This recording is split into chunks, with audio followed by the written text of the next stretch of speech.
이것저것 나왔으면 운명을 내리시고 만들고 건강하게 살 수 있도록 이렇게 몸이 아픈지 이렇게 아픈지 모르겠어요.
(5월 18일) 주일 예배를 시작하겠습니다. 여호와는 나의 목자시니 내게 부족함이 없으리로다. 그가 나를 푸른 풀밭에 누이시며 쉴 만한 물가로 인도하시는도다. 내 영혼을 소생시키시고 자기 이름을 위하여 의의 길로 인도하시는도다. 내가 사망의 음침한 골짜기로 다닐지라도 해를 두려워하지 않을 것은 주께서 나와 함께 하시니라. 주의 지팡이와 막대기가 나를 안위하시나이다. 주께서 내 원수의 목전에서 내게 상을 차려주시고 기름을 내 머리에 부으셨으니 내 잔이 넘치나이다. 내 평생의 선하심과 인자하심이 반드시 나를 따르리니 내가 여호와의 집에 영원히 살리로다. 아멘. 저희들을 창세전에 택정하시고 여기까지 인도해 주신 주님 감사드립니다. 오늘 예배 가운데 임재하여 주시고 이 예배가 신령과 진정으로 드려지는 예배가 되게 하여 주시옵소서. 이 모든 말씀 거룩하신 예수님의 이름으로 기도드립니다. 아멘. 찬송가 23장입니다. 만입이 내게 있으면 그 입 닫아지고 내 구주 주시는 종을 늘 찬송하겠네. 내 은혜로우신 하나님 날 도와주시고 그 크신 영광 널리 펴 다 알게 하소서. 내 주의 귀한 이름이 날 위로하시고 위기의 음악 같으니 참 희락되도다.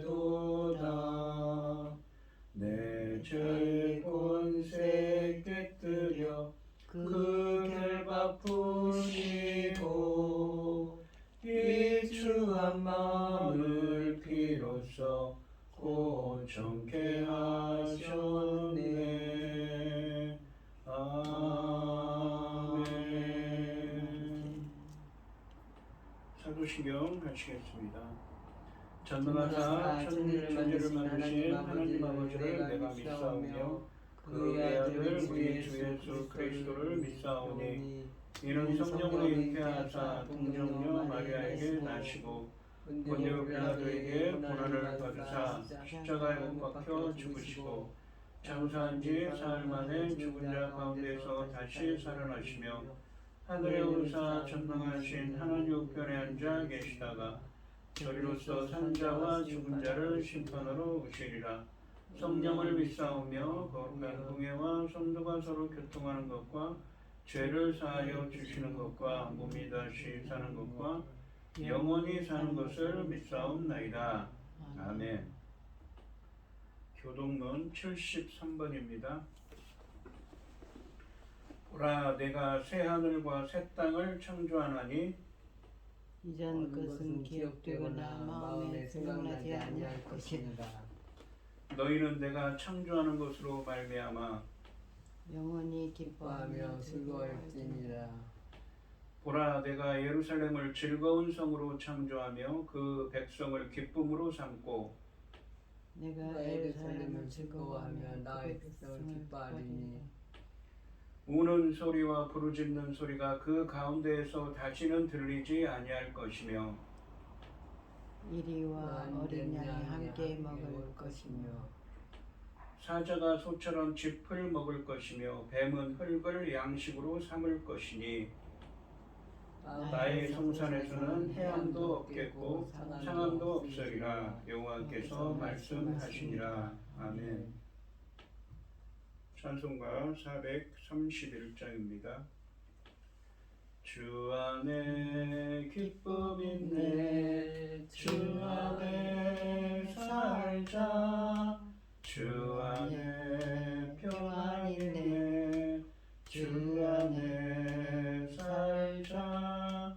불안이 연기처럼 스며들어도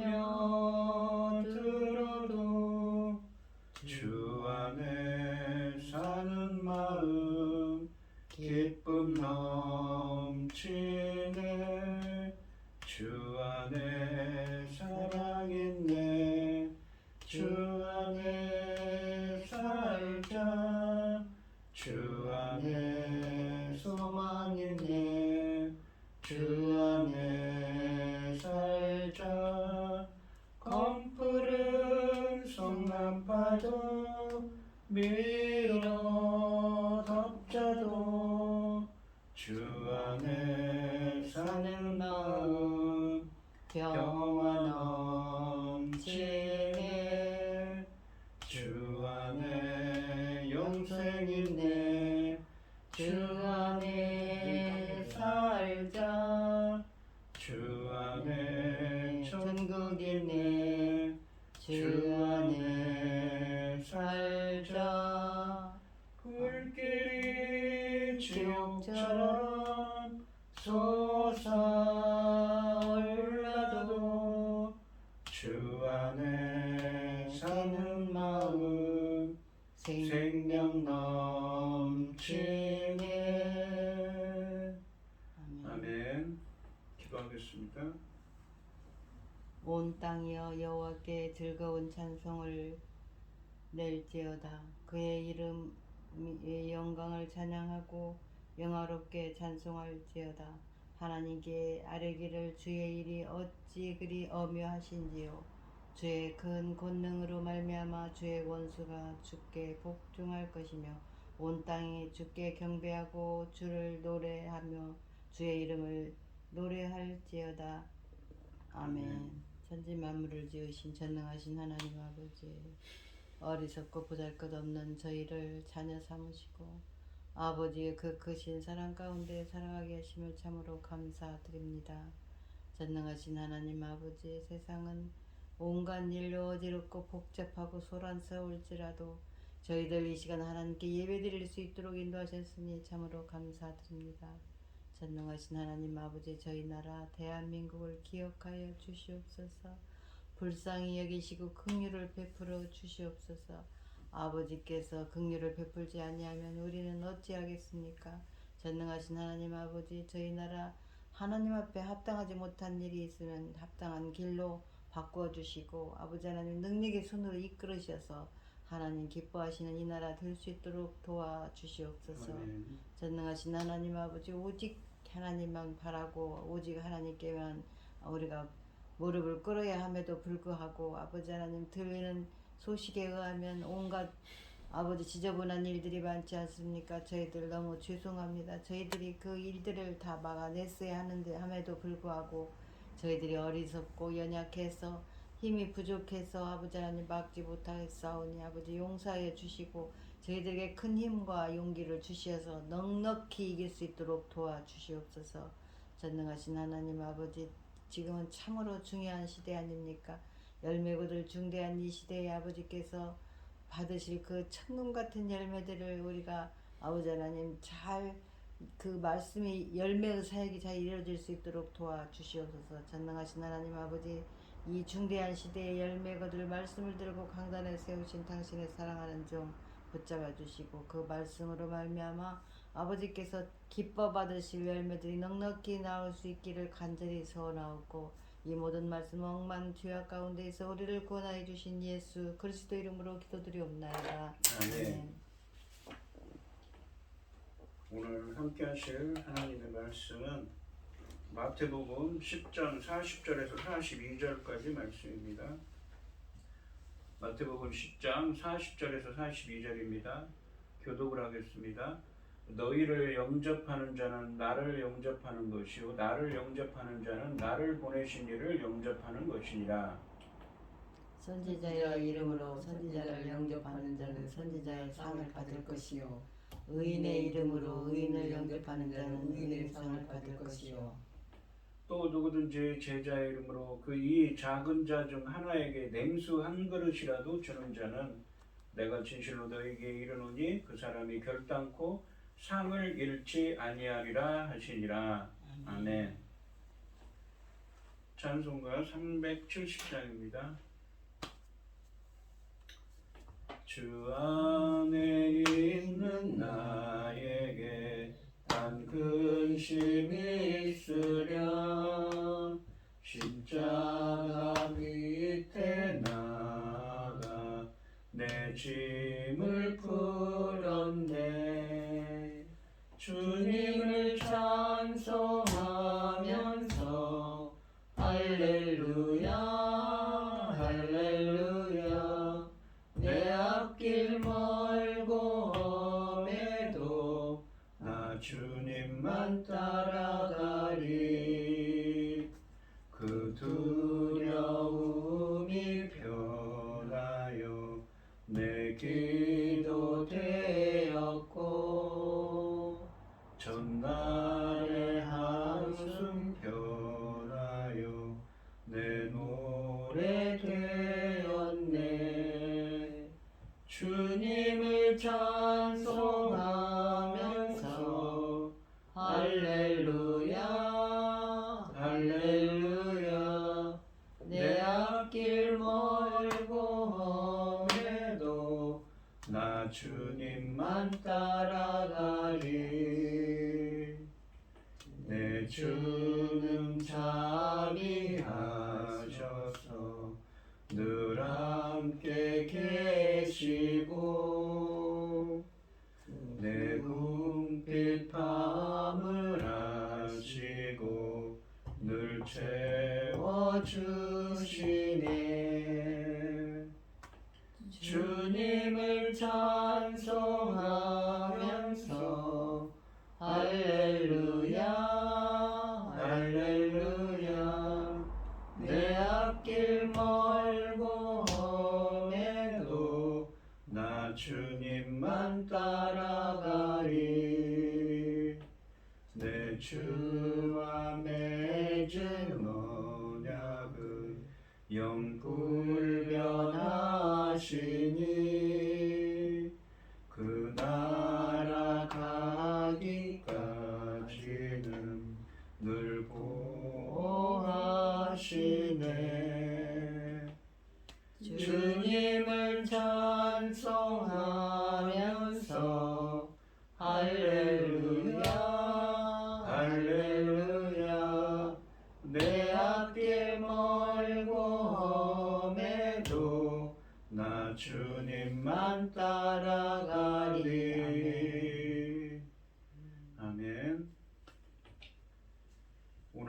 본문 말씀의 제목은 영접하는 자입니다. 이 예수님께서는 마태복음 10장 16절에서 39절까지 말씀에서 복음 사역자들이 고난과 핍박을 당할 것이라고 말씀하시면서 단호하게 십자가의 길을 선택하는 자들이 되라고 말씀하셨습니다. 이 오늘 본문 말씀에서는 그러한 복음 사역자들을 영접하는 자에게 베푸시는 복에 대해 말씀하십니다. 복음 전도자를 영접하는 것은 곧 복음의 주체이신 예수 그리스도를 영접하는 것으로 그에 상응한 복을 받게 된다고 하십니다. 본문은 복음 사역자들이 고난과 핍박만을 받는 것이 아니라 영접과 환대도 받게 될 것을 시사함으로써 사도들에게 위로와 소망을 주고 있습니다. 40절 말씀을 보시면 너희를 영접하는 자는 나를 영접하는 것이요 나를 영접하는 자는 나를 보내신 이를 영접하는 것이니라 라고 하십니다.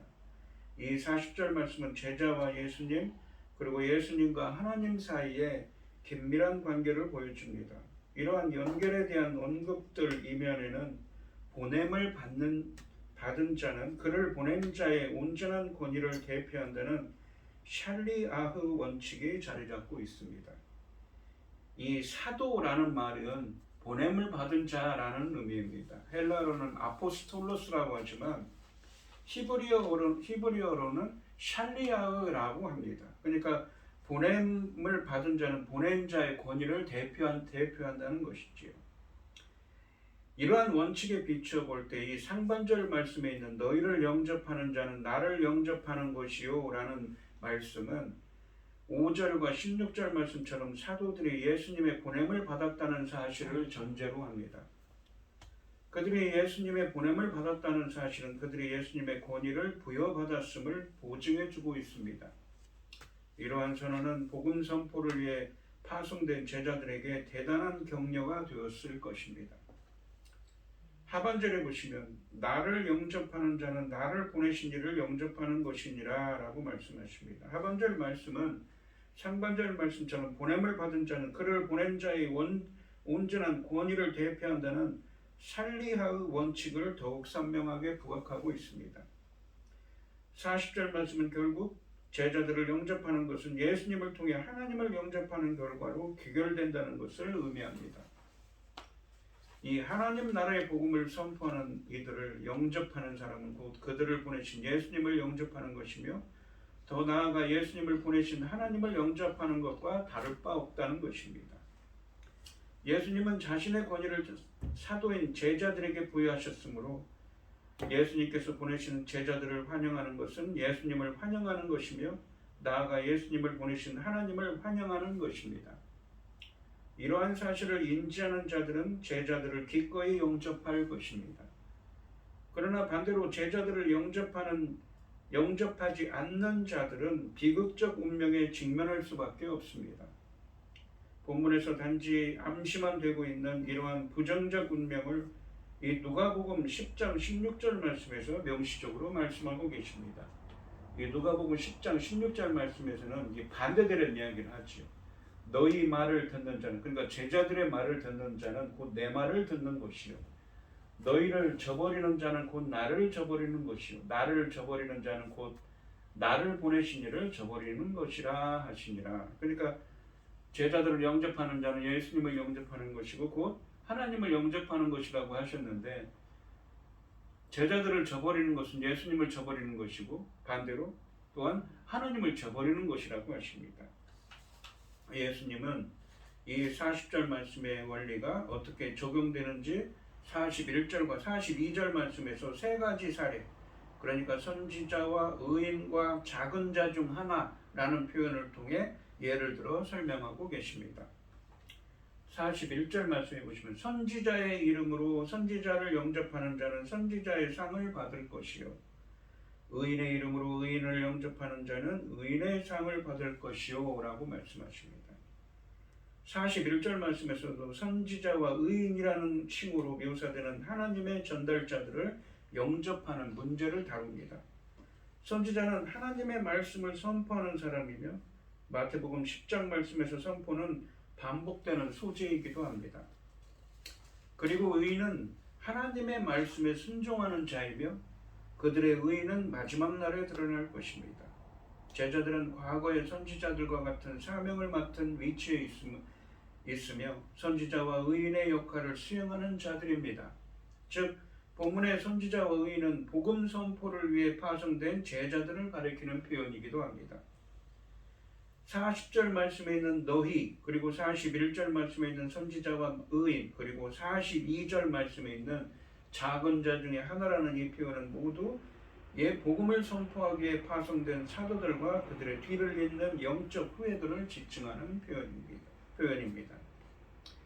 특히 여기에서 이 선지자의 이름으로 그리고 의인의 이름으로라고 이름으로라는 표현하는 구절은 이름 또는 칭호나 직책의 범주에 속한 상태를 의미합니다. 그래서 이 목적의 의미나 이유, 원인을 뜻하는 것입니다. 그러니까 선지자를 위하여 혹은 선지자 때문에, 선지자이기 때문에 또 무엇인가 의인을 위하여 혹은 의인이기 때문에의 의미라는 것입니다. 이 마태복음 10장 41절 말씀에 적용해 보면 파송받은 사람이 선지자이기 때문에 그를 선지자로 영접해야 한다는 의미입니다. 마태복음 18장 20절 말씀에서 예수님의 이름으로 모인다는 것은 그 의미는 예수님이 교회로 모이는 이유와 근거가 된다는 의미입니다. 그러므로 선지자의 이름으로 선지자를 영접하는 자란 선지자이기 때문에 선지자인 것을 알고 선지자에 합당한 예우를 하는 사람을 의미합니다. 그들은 선지자의 상을 받을 것인데 이것은 선지자가 받을 상을 같이 받는 것을 의미하는 것이기도 하고 또는 선지자에게 받는 보상 중 어떤 의미도 가능합니다. 이 엘리야 선지자는 열왕기상 17장 8절부터 24절 말씀에서 그를 영접한 사르밧성의 가부와 아들이 기근이 끝날 때까지 양식 걱정을 하지 않게 해 주었고 나중에는 죽은 아이까지 살려 주었습니다. 또한 엘리사 선지자도 열왕기하 4장 8절에서 37절 말씀에서 머물던 집에 아이가 태어나는 복을 주셨고 복을 끼쳤고 나중에는 이 아이가 죽자 살려 주었습니다. 마찬가지로 의인의 이름으로 의인을 영접하는 자는 의인이기 때문에 의인인 것을 알고 의인에 합당한 예우를 하는 사람을 의미합니다. 그들은 의인의 상을 받을 것인데 이것은 의인이 받을 상을 같이 받을 것이라는 의미입니다. 이 마태복음 25장 31절로 46절 말씀에서 의인들이 받게 되는 예비된 나라와 영원한 생명을 의미하는 것입니다. 42절 말씀해 보시면 또 누구든지 제자의 이름으로 이 작은 자 중 하나에게 냉수 한 그릇이라도 주는 자는 내가 진실로 너희에게 이르노니 그 사람이 결단코 상을 잃지 아니하리라 하시니라 라고 하십니다. 이 40절과 41절에 있는 너희, 선지자, 의인을 이어받은 이 작은 자 중 하나는 역시 제자를 의미합니다. 구약 성경에 보시면 이사야서 60장 22절과 스가랴서 13장 7절 말씀에서 작은 자는 겸손한 하나님의 신실한 백성을 의미하는 표현입니다. 또한 신약에서 예수님은 제자들을 자주 작은 자들 혹은 지극히 작은 자들, 아이들이라고 부르셨습니다. 예수님께서 사용하신 이러한 이 호칭들은 세상 기준으로 볼 때 제자들이 하찮은 자들로 인지될 수 있음을 보여주고 있습니다.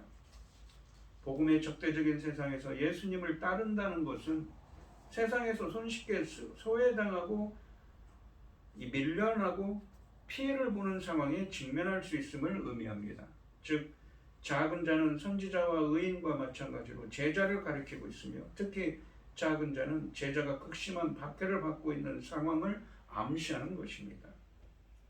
제자들은 예수님이 보내시고 하나님이 보유하신 권위를 가진 신분이었지만 실제 현실은 작은 자 중 하나로서 냉수 한 잔이 절실한 신세가 됩니다. 마태복음에서 어린아이나 작은 자는 사회적 개념으로 낮은 지위의 사람을 가리키지만 42절 말씀에 이 작은 자들은 예수님의 파송을 받아 순회하며 전도하는 제자들 또는 선교사들을 가리키고 있습니다. 예수님의 제자들은 당시 사회적 관점에서 작은 자들 낮은 자들이었습니다. 당시 그리스도인 이 메신저들은 궁핍한 가운데서 선교를 할 수밖에 없는 자들, 작은 자들입니다. 선지자가 사람들에게 존경받는 사람이라면 작은 자는 그렇지 못합니다. 그런데 그처럼 보잘것없어 보이는 제자에게 제자의 이름으로 이 작은 자 중 하나에게 냉수 한 그릇이라도 주는 자는 누구든지 결코 자기 상을 잃지 않을 것이라고 말씀하십니다.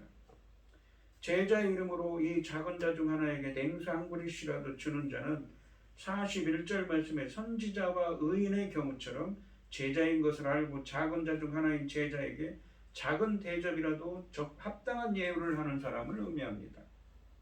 세상 기준으로 볼 때 보잘것없는 제자 안에 예수님께서 함께 하심을 인지하는 자들은 그들의 필요를 공급하는 데 깊은 관심을 보입니다.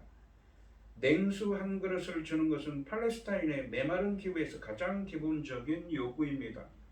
그러나 기독교 전도자에게 베푸는 그 정도의 한대일지라도 소중하게 여김을 받습니다. 그들이 제자들에게 제공한 것이 비록 냉수 한 잔처럼 보잘것없는 것이라 하더라도 그것은 덥고 건조한 날씨에 제자가 간절히 필요로 하는 것이며 따라서 그러한 친절은 반드시 보상을 받게 된다는 것입니다.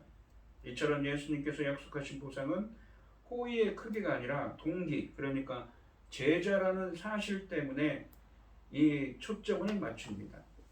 선교사에게 베푸는 이러한 호의는 대단한 것이 아니더라도 마지막 때 반드시 보상을 받게 됩니다.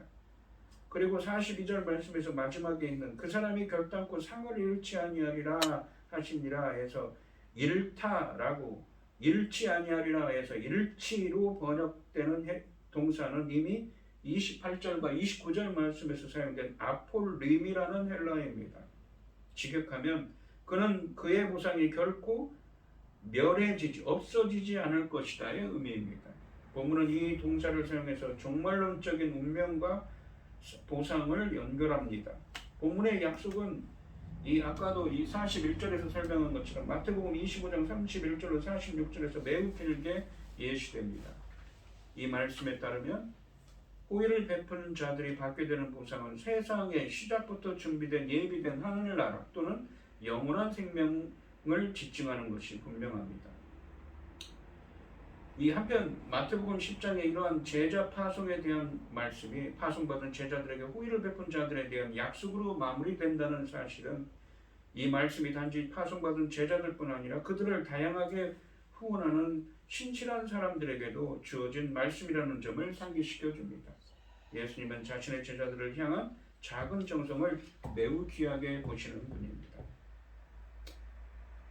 당시 날씨가 덥고 건조한 팔레스타인 지역에서 객에게 냉수를 대접하는 것은 가장 기본적인 미풍양속이었다고 합니다.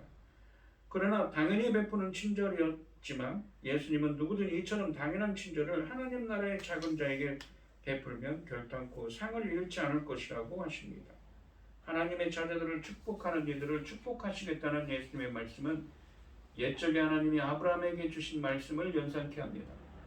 너를 축복하는 자에게는 내가 복을 내리고 너를 저주하는 자에게는 내가 저주하리니 땅의 모든 족속이 너로 말미암아 복을 얻을 것이라고 창세기 12장 3절에서 말씀하셨습니다. 이 말씀은 하나님은 우리가 이웃에게 베푸는 모든 선행에 상을 내리실 것이라는 의미입니다. 하나님의 상은 이 땅에 사는 동안에 임할 수도 있고 다음 세상에서 내려질 수도 있습니다. 하나님은 기억하셨다가 적절한 때에 반드시 상을 내리실 것입니다. 그러므로 하나님의 복을 받는 가장 좋은 방법은 이웃들을 선행으로 축복하는 것입니다. 예수님의 제자들이 세상의 눈으로 볼 때는 비록 보잘것없는 사람들입니다. 하지만 복음을 전하는 고귀한 소명을 받은 자들입니다. 따라서 그들에게 냉수 한 그릇, 곧 자그마한 친절을 베풀어도 하나님은 반드시 보상해 주신다는 약속의 말씀을 하고 계십니다. 오늘 본문 말씀을 보시면 이 설명드렸듯이 마태복음 10장 16절에서 39절까지 말씀에서 복음 사역자들이 당하게 될 고난과 핍박에 대해서 말씀하신 예수님께서는 오늘 본문에서는 그러한 복음 사역자들을 영접하는 자들의 주시는 복에 대해서 말씀하고 있습니다. 그들이 예수님의 사역자들이 고난과 핍박만 받는 것이 아니라 이러한 환대와 영접도 받게 될 것을 시사함으로써 사도들에게 위로와 소망을 주시고, 아울러서 복음 전도자를 영접하는 것은 곧 복음의 주체이신 예수 그리스도를 영접하는 것이므로 그에 상응한 복을 받게 된다고 말씀하십니다. 예수님의 제자는 사도 곧 보냄을 받은 자로서 엄청난 권위를 부여받았지만 제자의 모습은 작은 자와 같습니다. 작은 자는 사회적인 용어로서 그 사회에서 가장 작은 자, 존중받기 어려운 존재를 의미합니다. 제자는 선지자와 의인과 같은 지위를 가졌으나 사람들의 눈에는 작은 자로 보입니다. 예수님 당시나 초기 교회에서 예수님의 보냄을 받은 제자들은 냉수 한 잔이 절실할 정도로 낮은 삶을 살았습니다. 그러나 역설적으로 작은 자인 제자는 임마누엘, 즉 우리와 함께 하시는 하나님을 만나게 하는 통로가 되시는 분입니다. 하나님의 살아계심을 드러내기 위해서는 더 높이 올라가고 더 많이 가져서 다른 사람들이 부러워하는 대상이 되어야 한다는 주장은 성립될 수 없습니다. 그런 도움이 예수님을 증언하는 길이었다면 예수님은 처음부터 작은 자가 아니라 큰 자를 제자로 세우셨을 것입니다. 하늘 아버지만 전적으로 의존해서 살아가야 하는 작은 자의 삶, 이 삶 자체가 전도인 것입니다. 우리는 세상에 복주는 자로서 예수님의 이름으로 파송된 일꾼입니다. 스스로 초라해지지 말고 건강한 자부심을 가지고 이웃과 세상을 섬겨야 합니다. 또한 이 복음을 선포하는 선교사들을 영접하고 그들에게 호의를 베푸는 것은 결정적으로 중요한 것이라고 하십니다.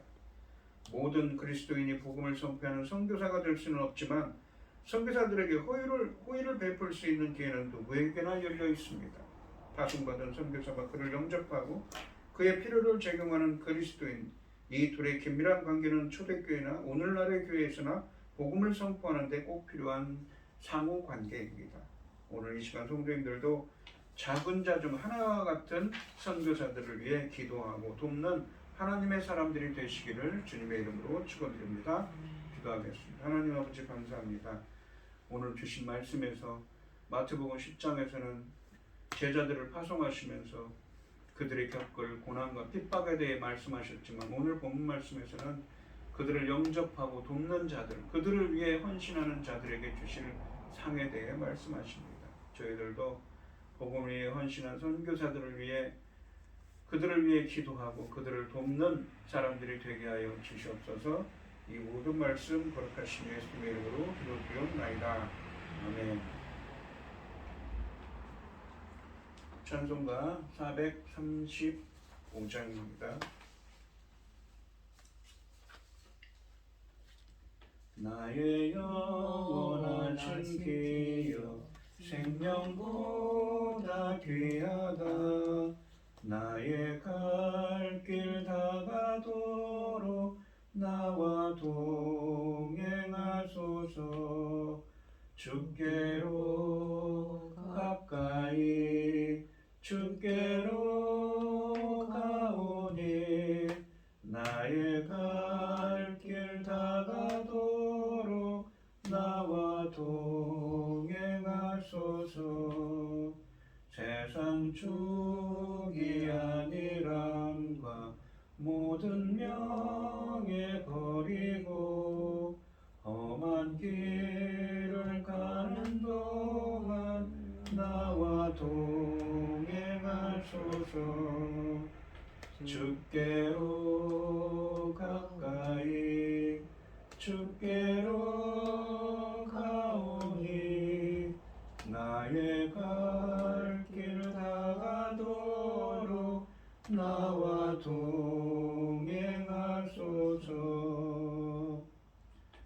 유일은 어두운 골짝 지나가며 험한 바다 건너서 천국 문에 이르도록 나와 동행하소서. 주께로 가까이 주께로 내게 갈 길 다가도록 나와 동행하소서. 아멘.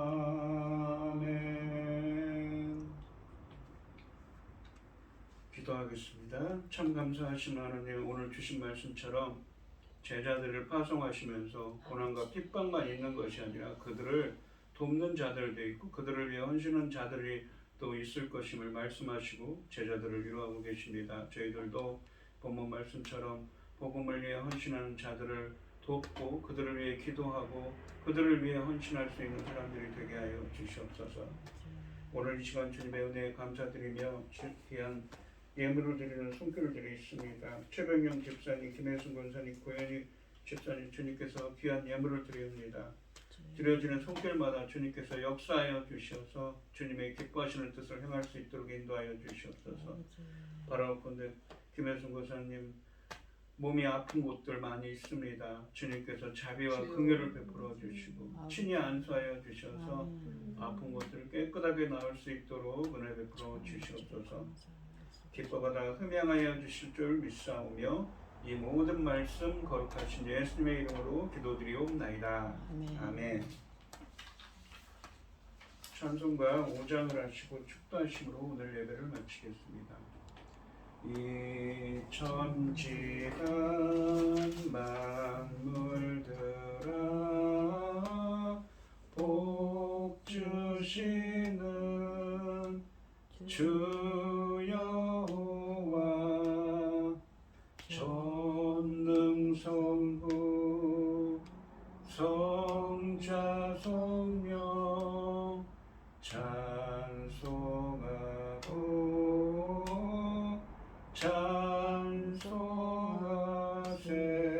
찬송하세. 아멘.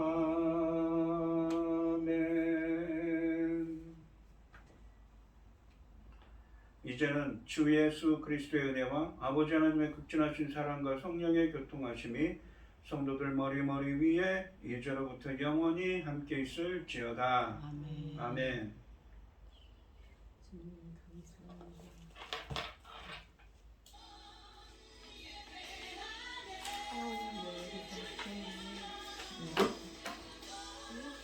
주방은 지뢰고 주방은 지뢰고